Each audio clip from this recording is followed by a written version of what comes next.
দুধ দিয়ে দিলাম, দুধ দিয়ে দিয়েছি। এবার কফি দেব। বন্ধুরা, কফিটা আমার অনেক দিন আগে না একটু শুকিয়ে গেছিলো, তাই এর মধ্যে একটু জল দিয়ে দিয়েছি। এই জল দেওয়া কফিটাই এখন আমি ইউজ করছি। এটা শেষ হয়ে গেল, এরপর নতুন কফি আমি ইউজ করব। আমার ওই শেষ হয়ে গেলে আমি জল দিয়ে দিই কফিগুলিতে। একটু ঘুটে নেব।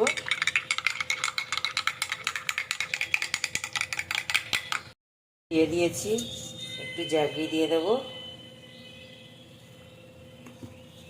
2 চামচ দেবো, বেশি দেবো না। ঘুটে নেব।